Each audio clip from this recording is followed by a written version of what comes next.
Hello, faithful warriors and precious standers. This is Jamie. Welcome to Road to Restoration. Thank you so much for listening in today. I am excited to bring you this message because I feel like what I'm going to talk about today is a direct punch in the enemy's face. And I'm so excited to expose some of the ways that he tries to trap us into feeling confused or discouraged. And I want to share with you something that happened to me recently and was really a challenge for a couple of days. But then the Lord just made things super clear. And once I got clarity, I just felt so much more empowered. I felt so much more clear on what was going on and wanted to just share with you what I learned through my experience so that hopefully you would not have to go through what I went through and you'd be more aware of how the enemy works. So, one of the ways that the enemy tries to discourage you and cause confusion is to use people in your life that don't support you and that don't support standing for your marriage, that don't support the call that God has on your life, that might say something to you that causes you to question whether or not you're doing the right thing. And for me, recently, I was accused of some pretty crazy things. I was accused of being a part of a cult because I'm in a group of standers. I was accused of being crazy. I was accused of not hearing the Lord say that He would heal my marriage. And that's not so much of a big deal when it comes from people you don't know or people that don't care about you or maybe even a non Christian. But in my case, these accusations came from some of the people that I'm the closest to, family members who not only care about me and I care about them, but they're really strong Christians. And that's where I got blindsided. That's where I got confused, is because of the demographic, so to speak, of the people that were attacking me were so different than what I was prepared for. And through this experience, I realized that the enemy will use people that you least expect. He'll use people against you that should be for you. And that's where I think the biggest challenge and the most confusion and the most discouragement can come. So I just want to expose it. I want to expose what the enemy did to me so that hopefully you can be aware and prepared if or when it happens to you. So, after these experiences, I was processing this with one of my dear friends who's also a stander. And ironically, she also had just been attacked by her family members. And so, fortunately for me, the Lord put somebody in my life that not only is in the same boat that I'm in terms of standing for marriage, but she had also had a very similar experience by some of her loved ones. And so, as we were processing this together, we realized that part of the reason I was so blindsided and so taken back is because there were three categories that these people kind of fit in that under normal circumstances and normal situations would be for me, but yet in this particular situation or this particular time, for whatever reason, they weren't for me. And the first category is that they were family. And some of you may not have family that's close. Some of you, your family from the very beginning may have not supported you. But generally speaking, family is supposed to love you, they're supposed to support you, they're supposed to be in your corner, right?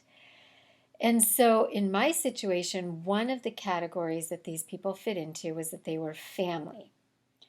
The second category that they fit into is that they were Christians, and not just Christians like an identity or like, yeah, I belong to that group. These are people that love the Lord, that serve the Lord, that read the word, that go to church consistently, that are in Bible study, that really, in every sense of the way, are who I would consider strong believers. And then the third category is that historically, these people function from a place of wisdom, discernment. Usually, what they say is right and true and in alignment with God's word. So, as these attacks are being hurled at me, not only is my heart hurting, but I'm so confused because what I normally see from these people is wisdom, discernment, truth, biblical truth. So as I'm hearing them make these accusations against me, it's extremely confusing. I feel conflicted. I feel extremely confused. And I'm even questioning, like, gosh, am I wrong? Am I crazy? Am I in a cult? Like, it really took me back to the point where I started doubting myself. And that's exactly what the enemy wants to do, is he wants to come in and cause doubt in your mind. And what I notice in this situation is that he will use anybody and anything, even pastors. I have gotten some pretty questionable advice from pastors.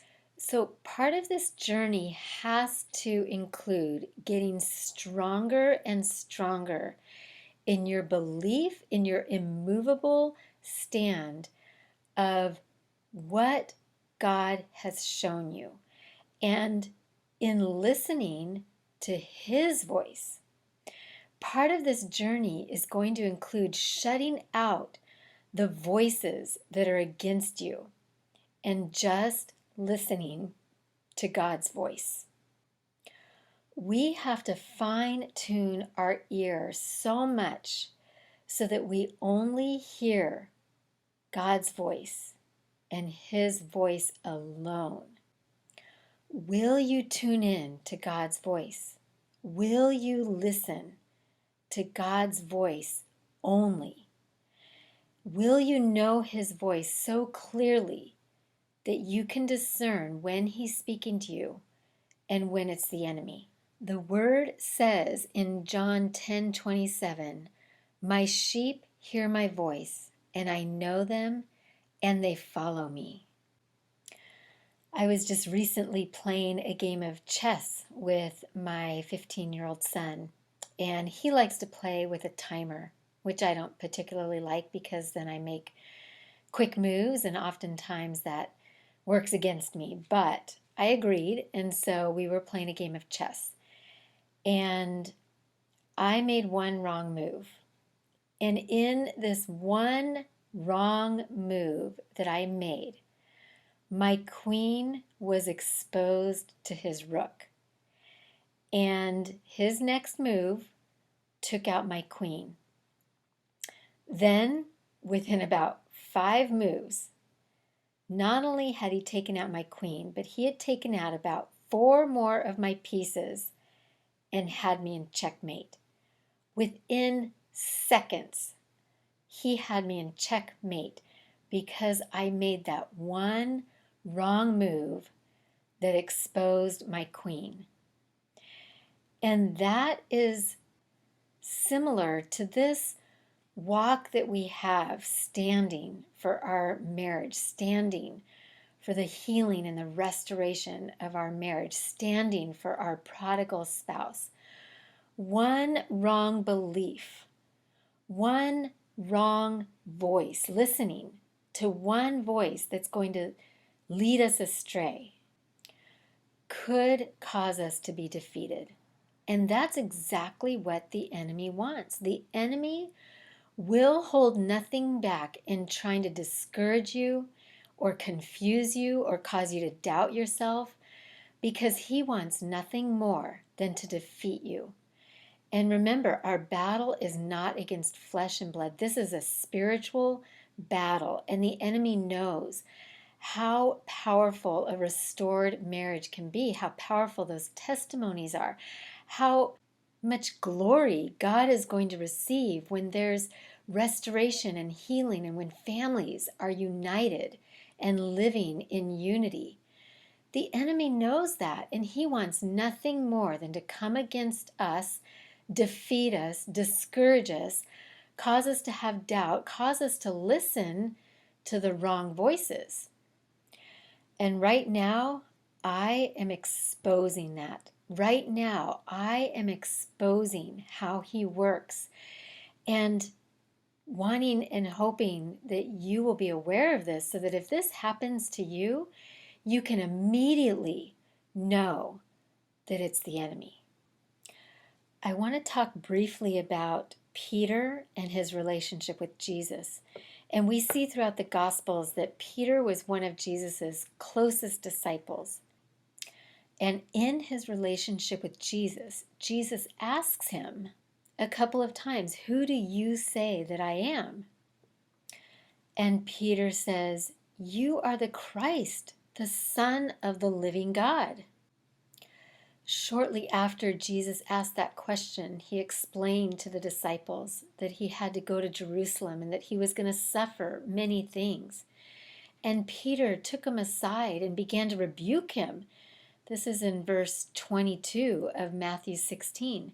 And he says, "Never, Lord, this shall never happen to you." And in verse 23, Jesus turned and said to Peter, "Get behind me, Satan. You are a stumbling block to me. You do not have in mind the concerns of God, but merely human concerns." Faithful warriors, this is a similar situation that you may face. We see here that one of Jesus's closest disciples, who walked with him and saw all the miracles for 3 years, was trying to prevent Jesus from doing what he was created to do, what he was sent to do, doing what God had required of him, and what was going to defeat the enemy. Peter, without realizing it, was working against Jesus. And Jesus even addresses him as Satan, which is kind of crazy, but when you think about it, anybody or anything that prevents us from doing the will of God can be considered our enemy. Now, I'm not saying that you cut these people out of your life. I'm not saying that you disown them. But what I am saying is that you have to be careful with how you view them. And you may have to limit what you share with them. You may have to guard your heart a little bit and try not to be offended, because the enemy would love nothing more than to destroy your relationship with these people. And he uses the spirit of offense to do that. So be quick to pull down the spirit of offense. Be quick to forgive, just like when Jesus was hanging on the cross and he cried out to his Father, "Father, forgive them, for they know not what they do." Be quick to forgive. Don't take it personally, and try your hardest to love unconditionally. Father God, I thank you. I thank you for exposing some of the ways the enemy tries to get in and use those that we love and those that love us to discourage us and to try to defeat us and to try to plant that seed of doubt. And Father God, we will not fall for that trap. We will not allow the enemy to use anybody in our life to discourage us from doing what you have called us to do. Father, we declare that we will hear your voice and we will hear only your voice, that like the sheep that know their shepherd, we hear your voice and we follow it. So, Father God, I release supernatural hearing, that you would increase our ability to hear your voice clearly so that we can follow you and obey you, and that we can stand strong in this journey, in this stand that you have us on, that we would not be defeated, we would not give up, we would not be discouraged or confused. Thank you, Father God, that you will lead us one step at a time, one day at a time, one word at a time. So, Father, we come to you knowing that you will have your way in us to perfection, and that in your perfect way and in your perfect time, we will see the reconciliation that you want for us. I declare, decree, and release your word in the power, in the might, and in the authority of Jesus Christ. Thank you so much for joining me today. I hope that you're feeling encouraged. I hope that you feel like you have some clarity on how the enemy works, and that if this type of thing happens to you, you'll be prepared. Please like, subscribe, and share my channel. I'd so appreciate it. And remember, I love you. I'm praying for you. Stand strong. Keep fighting. Do not quit. God can and will restore your marriage. Bye-bye.